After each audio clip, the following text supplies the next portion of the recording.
Good morning बच्चों। आज हम इस वीडियो में पाठ 12 सोना के लघुत्तरीय प्रश्नों पर चर्चा करेंगे। तो पहला प्रश्न है, सुस्मिता किसी अन्य व्यक्ति को हिरन क्यों नहीं देना चाहती थी, अर्थात क्या कारण था कि वह अपना हिरन किसी अन्य को नहीं देना चाहती थी। तो उसका कारण था कि उसे विश्वास था कि केवल लेखिका के पास ही उसकी देखभाल भली भांति हो सकेगी, अन्यत्र कहीं नहीं।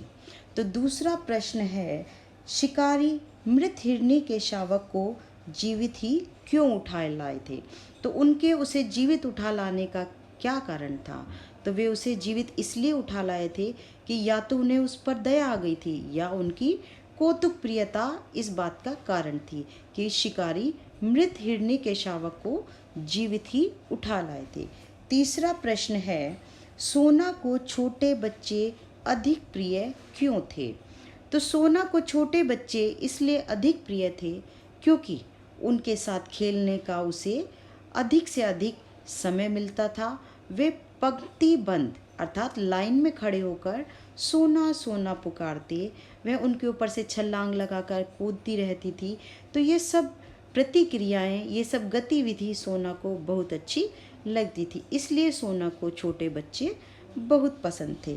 तो अगला प्रश्न है, मनुष्य की ध्वंस लीला का क्या परिणाम होता है। तो महादेवी वर्मा इस प्रसंग के माध्यम से क्या कहना चाहती हैं। तो मनुष्य की ध्वंस लीला बहुत निष्ठुर है, इसका परिणाम बहुत भयंकर होता है। कलरव करते पक्षी और निरीह सुंदर जीव इसका शिकार बनते हैं तो अपने प्राण गंवा बैठते हैं। अर्थात मनुष्य पशु पक्षियों का शिकार करता है तो वे निरीह अपना भाव भी व्यक्त नहीं कर पाते और अपने प्राण गंवा बैठते हैं। अगला प्रश्न है, सोना का दिन भर का कार्यकलाप क्या था। तो सोना सुबह सुबह ही दूध पीकर और भीगे चने खाकर कंपाउंड में चौकड़ी भरती फिरती थी। फिर छात्रावास पहुंचकर प्रत्येक कमरे का भीतर बाहर निरीक्षण करती थी, लेखिका के साथ भोजन करती, फिर घंटे बजते ही प्रार्थना सभा में पहुंच जाती। दिन भर छोटे बच्चों के साथ खेलती और रात में लेखिका के पास आकर सो जाती थी। अगला प्रश्न है, सोना लेखिका के प्रति अपना स्नेह किस प्रकार प्रदर्शित करती थी। तो सोना के लेखिका के प्रति स्नेह अर्थात प्यार प्रदर्शन के कई प्रकार थे।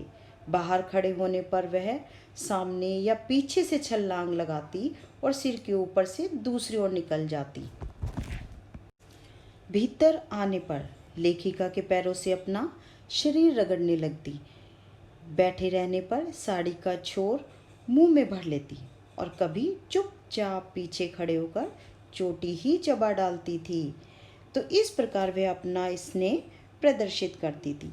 सोना का अंत कैसे हुआ।